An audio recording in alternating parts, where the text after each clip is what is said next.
የኢንተርኔትና የስልክ የዋጋ ጭማሪ ሊደረግ ነው። ኢትዮ ቴሌኮም የ23% አማካይ የዋጋ ማስተካከያ በቅርቡ ማድረጉ የሚታወስ ጉዳይ ነው። ይህ ዋጋ ማስተካከያ የተደረገው ከዚህ ቀደም በተደጋጋሚ የዋጋ ጭማሪ እንዲደረግ ሲጠይቅ በነበረው ሳፋሪኮም ግፊት መሆኑ በወቅቱ ተገልጾ ነበር። ኢትዮ ቴሌኮም በአሁኑ ወቅት ያለውን ማክሮ ኢኮኖሚያዊ ሁኔታ ታሳቢ በማድረግ የአገልግሎት ጥራትን በዘላቂነት ለመጠበቅ የታሪፍ ማሻሻያ ማድረግ ማስፈለጉን በጊዜው መግለጹ የሚታወስ ጉዳይ ነው። ይህ ሁኔታ በስራቸው ላይ ጫና ማሳደሩን ነዋሪዎች በተደጋጋሚ ጊዜ እየገለጹ ይገኛሉ። በተለይም ስራቸውን በኦንላይን የሚሰሩ ሰዎች ለከፍተኛ ወጪ መዳረጋቸውን ነው በተደጋጋሚ ጊዜ እየገለጹ የሚገኙት። ማህሌት አበበ የተባለች የቴሌ ሴንተር ባለቤት ኑሮ በተወደደበትና የቤት ኪራይ በጨመረበት ወቅት ይህ ክፍያ መጨመሩ ስራዋ ላይ ትልቅ ተጽዕኖ እንደፈጠረ ገልጻለች። በተጨማሪም ደግሞ የደንበኞቿ ቁጥር እንዳይቀንስ በማለት የዋጋ ጭማሪ ላለማድረግ መወሰኗን ያስታወቀችው ቴሌ በወቅቱ ዲጂታል አካታችነትን ለማስቀጠል ዝቅተኛ ገቢ ያላቸው የህብረተሰብ ክፍሎች የሚጠቀሙባቸው የ1 ብር፣ የ2 ብር፣ የ5 ብርና የ1 ሰዓት ጥቅሎች ባሉበት እንዲቀጥሉ መወሰኑን አስታውቆ ነበር። ሳፋሪኮምም በተመሳሳይ ከሳምንታት በፊት ባሰራጨው ማስታወቂያ ዝርዝሩን ሳይገልጽ የዳታ ጥቅል ላይ የዋጋ ጭማሪ ማድረጉን ማስታወቁ ይታወሳል። ሳፋሪኮም ኢትዮጵያ ይህንን ጭማሪ ያደረገው የኢንቨስትመንትና የኦፕሬሽናል ወጪዎች ከፍ ማለታቸውን ተከትሎ እንደሆነ ነው ያስታወቀው። ኩባንያው ለጊዜው ጭማሪ ያደረገበት የዳታ ጥቅል አገልግሎት ዋጋ ምን ያህል እንደሆነ ግን አልጠቀሰም። ሆኖም በደፈናው ጭማሪ ማድረጉን ብቻ ነው ያስታወቀው። ሆኖም ነዋሪዎች በሁለቱ ተቋማት መካከል ይኖራል ብለው የጠበቁት ፉክክር ሳይኖር ቀርቶ በዋጋ ጭማሪ ላይ ፉክክር ማድረግ መጀመራቸው እያሰጋቸውና በስራቸው ላይም ተጽዕኖ እያሳደረ መሆኑን በመግለጽ ላይ ይገኛሉ።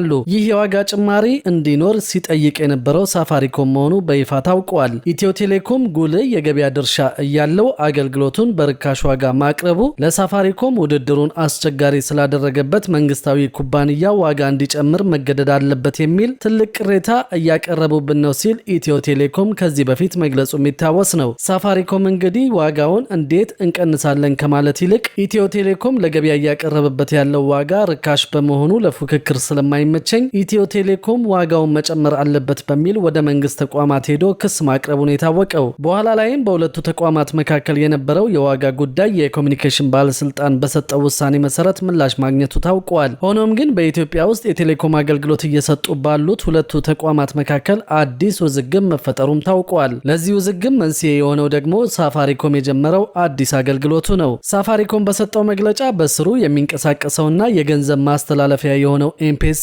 የኔትወርክ አጥርን መስበሩን አስታውቆ ነበር። በዚህም መሰረት ኤምፔሳ ለሁሉም የሚል አፕሊኬሽን ያበለጸገ ሲሆን በዚህ አፕሊኬሽን አማካኝነት በኢትዮጵያ ውስጥ የሚገኙ ደንበኞቹ የኔትወርክ አጥር ሳይገድባቸው ማለትም በኢትዮ ቴሌኮምም ሆነ በሳፋሪኮም ኢትዮጵያ ሲም ካርድ ተጠቅመው አገልግሎቱን መጠቀም ይችላሉ ተብሎ ነበር። ኤምፔሳ ከዚህ ቀደም የሚሰራው በሳፋሪኮም ሲም ካርድ ብቻ ሲሆን አሁን በአዲሱ አፕሊኬሽን ግን በኢትዮ ቴሌኮምም እንደሚሰራ ነበር በመግለጫው ላይ ተገለጸው። ይሁንና ሳፋሪኮም በወቅቱ በሰጠው መግለጫ ይህ አገልግሎት በኢትዮ ቴሌኮም ሲም ካርድ እንዳይሰራ መደረጉን አስታውቋል። በመግለጫው ኤምፔሳ ለሁሉም የተሰኘውን አገልግሎት ወደ ስራ ከማስገባቱ በፊት በኢትዮጵያ ብሔራዊ ባንክና በኢንፎርሜሽን መረብ ደህንነት አስተዳደር ወይም ኢንሳ ማረጋገጫ ማግኘቱን የጠቀሰው ሳፋሪኮም ይሁንና አገልግሎቱ የኢትዮ ቴሌኮም ሲም ካርድ ባላቸው ተጠቃሚዎች እየሰራ አለመሆኑን መረዳቱን በጊዜው ይፋ አድርጎ ነበር። በጉዳዩ ላይ ከሚመለከታቸው መስሪያ ቤቶች ጋር በመነጋገር መፍትሄ እንደሚያመጣ ቃል በመግባት ወደ ስራ መግባቱንም በጊዜው በሰጠው መግለጫ ላይ አስታውቋል። ሳፋሪኮም ከኢትዮ ቴሌኮም ጋር ያላግባባው መሰረታዊ ነጥብ ቢፈታም መፍትሄ የሚሻ ጉዳይ እንዳለው ከመግለጽ አልተቆጠበም። ሳፋሪኮም ኢትዮጵያ መሰረተ ልማትን በማጋራት ረገድ ከኢትዮ ቴሌኮም ጋር ተፈጥሮ የነበረው አለመግባባት መፈታቱን፣ ነገር ግን ከሞባይል ፋይናንስ አገልግሎት ጋር በተገናኘ አሁንም መፍትሄ የሚሻይ ጉዳይ መኖሩን አስታውቋል።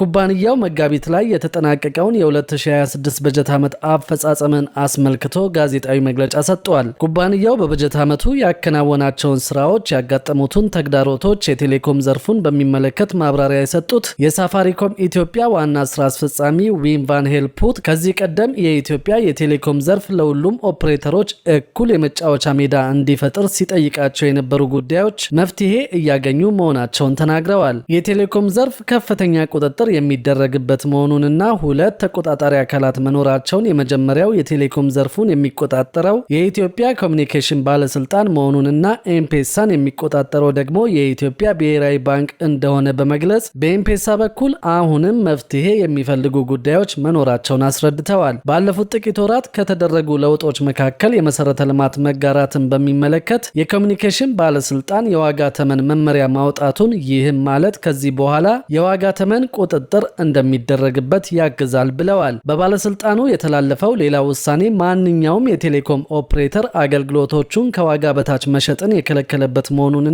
ይህም ዘርፉን ይበልጥ እንደሚያሳድገው አክለው ተናግረዋል። በቴሌኮም አገልግሎት ላይ የተደረጉ ለውጦች መልካም ቢሆኑም የመንግስት አገልግሎት የክፍያ ስርዓት ለሁሉም ተደራሽ እንዲሆንና ሁሉም የክፍያ አገልግሎት ሰጪዎች እኩል የመጫወቻ ሜዳ እንዲፈጠርላቸው በማድረግ ረገድ ከመንግስት በኩል በጎ ምላሽ እንጠብቃለን ሲሉ ኃላፊው ገልጸዋል። ኤም-ፔሳ የፋይናንስ አገልግሎቶችን ለማቅረብ እንዲችል አሁንም በሂደት ላይ የሚገኙ ስራዎች እንዳሉና ፖሊሲዎች መኖራቸውን፣ ነገር ግን አተገባበሩ የተወሰነ ጊዜ እንደሚወስድና በመጪዎቹ ከ6 እስከ 12 ወራት በአተገባበሩ ላይ እውነተኛ ለውጥ እንደሚጠበቅ ገልጸዋል። ሳፋሪኮም ኢትዮጵያ በአጠቃላይ 3500 ማማዎች እንዳሉት የገለጹት ዋና ስራ አስፈጻሚው ከዚህ ውስጥ 1500 ወይም 40 በመቶ ያህሉን ከኢትዮ ቴሌኮም በኪራይ እንዳገኛቸው ጠቁመዋል። በኪራይ ለሚያገኛቸው ማማዎች የሚከፈለው ገንዘብ ቁጥጥር ሊደረግበት እንደሚገባ የኮሚኒኬሽን ባለስልጣን መወሰኑን በመግለጽም በአመት ለኪራይ የሚከፈለው ከ5 እስከ 6 ቢሊዮን ብር ደርሰዋል። ባለፉት 12 ወራት በተለይም ባለፈው ሩብ ዓመት የቴሌኮም ኢንዱስትሪው ትርፋማ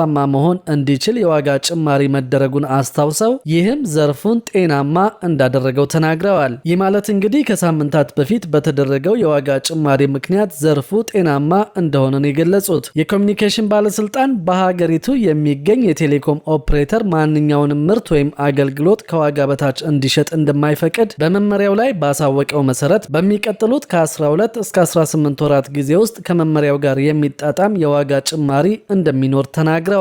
የዋጋ ጭማሪ ይኖራል ሲባል ደንበኞች በበጎ ላይመለከቱት ይችላሉ ያሉት ዋና ስራ አስፈጻሚው፣ ነገር ግን ሀገሪቱ ለቴሌኮም መሰረተ ልማት $5 ቢሊዮን ኢንቨስትመንት እንደሚያስፈልግ በመረዳት ተጨማሪ ኢንቨስትመንትን መሳብ ካስፈለገ ምርትና አገልግሎቶች ከዋጋ በታች መሸጥ እንደሌለባቸው ገልጸዋል። ሳፋሪኮም ኢትዮጵያ በተጠናቀቀው በጀት ዓመት 15.9 ቢሊዮን ብር ዓመታዊ ገቢ ማግኘቱን፣ ይህም ካለፈው ዓመት ጋር ሲነጻጸር የ130.9 በመቶ እድገት ማስመዝገቡን እንደሚያሳይ አስረድተዋል።